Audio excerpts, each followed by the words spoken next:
For today's video, I wanted to do something on advanced techniques, or an advanced technique really. And I didn't want to call it something like an advanced technique that everyone should know, because although it's sort of outside of the norm of regular cocktail making, when you say advanced technique, I think it makes it seem like the technique is hard to do. And what we're doing today is incredibly easy, and it's all centered around just a piece of equipment that everyone should have. Today, I'm gonna show you guys how to make a syrup with an immersion circulator, and we are gonna cook it sous vide. Sous vide is French for under a vacuum, and it is a style of cooking that when adapted to cocktails can make your life so much easier. And another thing about this video that I think a lot of people would be a little sensitive to is that it is centered around a piece of equipment that's a little bit expensive. A good sous vide, even like a prosumer one, like the one that we have here from Chef Steps, is about $200. It is a piece of equipment that is versatile enough to not only be used for cocktail making, but also for cooking in the kitchen. And so for me, that ups the value and it makes it a lot easier to part with that 200 bucks. An immersion circulator is one of the best and most useful pieces of equipment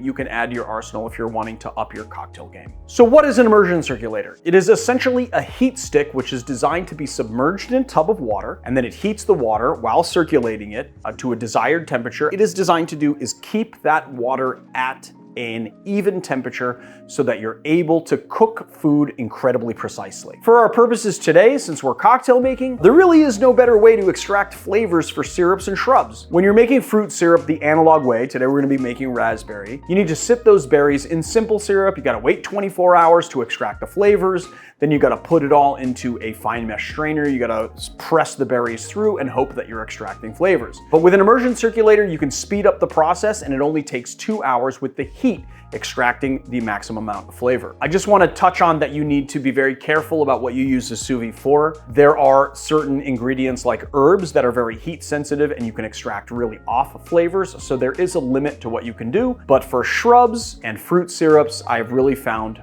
absolutely no better way, like I said. And because we're the educated barfly, I just want to touch on the history a little bit. Sous videing and the immersion circulator was one of those techniques that was co-opted from the scientific community by chefs in the 1970s. The first immersion circulator, which cropped up in the 60s, were used as a safety measure in the food industry by helping keep prepackaged foods at a constant temperature to aid in pasteurizing. And in the scientific community, it was used for sterilizing equipment and just making sterilizing easier. So the chef's name was Pierre Troisgros, and he was trying to figure out a new way, a more efficient way of cooking foie gras. So today, like I said, we are gonna be making raspberry syrup. We're gonna be using the Death & Company recipe, which I think is the best raspberry syrup that I've come across. And once you see how easy this process is, you're gonna run out and get yourself an immersion circulator. I wanna add that this video is not sponsored in any way. I bought this immersion circulator with my own money many years ago, but I am using the Chef Steps version of a immersion circulator. There are more professional versions out there. There are pluses and minuses to this one. I do like it. It was like $199. It was like 200 bucks, but you have to run it with an app. And so if you don't have access to the internet, it would be hard to run it. And then also, like a Bluetooth device, it has to be connected to the same Wi-Fi network. So that is a downside. There are ones that you can get from Modernist Pantry or something that actually have the controls on it, so you just have to plug it in. And those are actually just about the same amount of money. So I don't know, I was thinking about replacing it at some point, but this is like a prosumer model. Okay, so first thing we're gonna do is put on some gloves.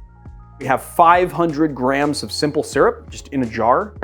And to that, I am gonna add 2.5 grams of citric acid, and we're just gonna dissolve that in the simple syrup. I'm gonna give it a nice stir, really make sure that that is dissolved and worked into the simple syrup. And we're gonna put it at 135 degrees. My water is actually pretty hot, so it's gonna heat up pretty fast, but of course, if you have, colder water, it's gonna take a while to heat up. So sous vide means under a vacuum, and the vacuum part, like where that's worked in, is that technically what you wanna do is put the piece of food in a pouch and vacuum seal it. When we're doing syrups though, we're working with liquid ingredients, and you cannot use a traditional vacuum sealer because it will pull the liquid out, and so you'd need to use a chamber vacuum. But we have a little hack to get around that, and that's using a Ziploc bag. You just wanna make sure that the Ziploc bag, even if it's not like Ziploc brand, is just BPA-free plastic. We're just gonna add add our simple syrup into the bag, and then we're gonna take our raspberries, which is 200 grams of raspberries, and I'm just gonna lightly crush them and throw them into the bag as well. And I'm crushing them to just make sure that the sugar has an easy time extracting the juice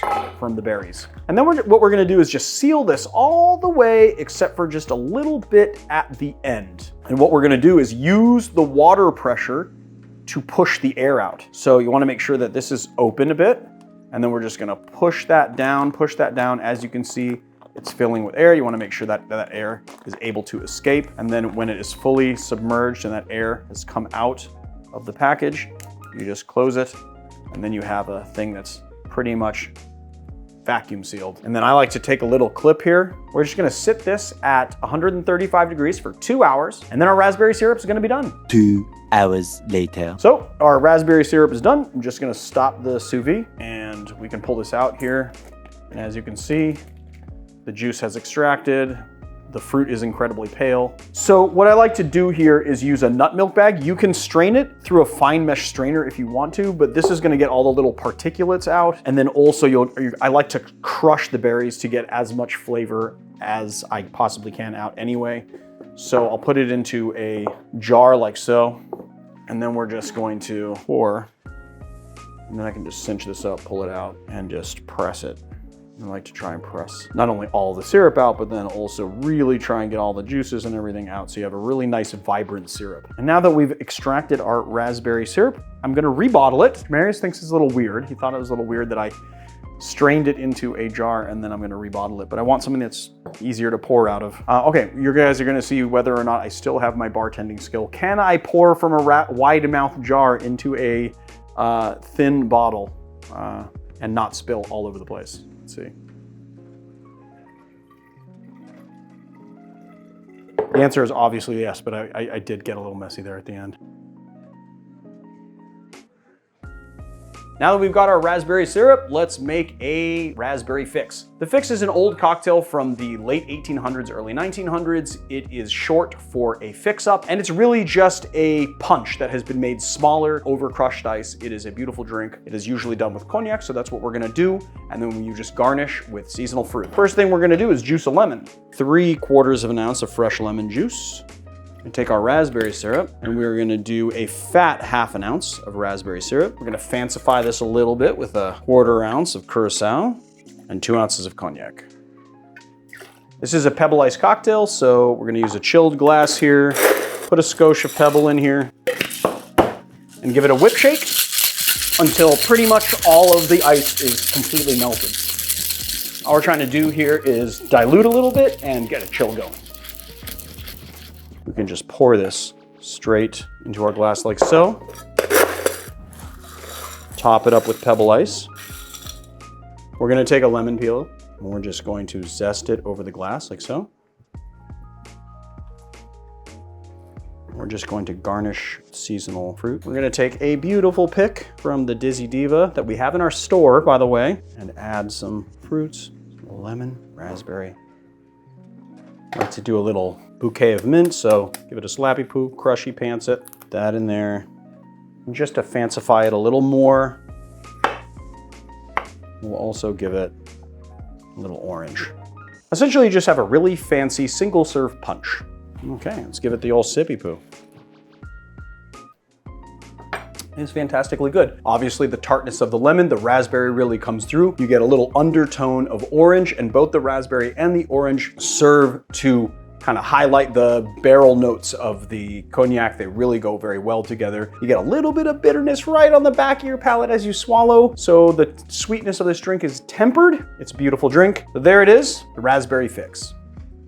I don't know, I'm having a little bit of a tough time ending this video. I mean, yes, it's about making raspberries here, but what it's really about is actually getting you guys to maybe try and use something that's a little bit more of an advanced technique. And advanced techniques are something that I think a lot of home bartenders shy away from, but really we're in an era where we have professional culinary equipment that is very reasonably priced. And if you are at all interested in upping your cocktail game, some of these pieces of equipment are definitely worthwhile. They make a faster syrup and a better syrup syrup, and I hope that we showed you guys that today, and this is a fantastic cocktail. So even if you don't go get a sous vide, go out and make this cocktail anyway. You can always use the analog method for making raspberry syrup. All right, guys, that's it for this episode. Just want to point you guys to the direction of our website. We've been working really hard on it. We have a store there. We have a spirits store as well, so you can pick up some of the bottles that we use in the video. And then, of course, our glassware. We've had a long-standing partnership with Amehla. We've made a collaborative glassware line, and this very heavy old-fashioned glass, which is one of my absolute favorite, is one that we designed with them, and it's available on Amazon. So check the links in the description below, and I'll see you another time.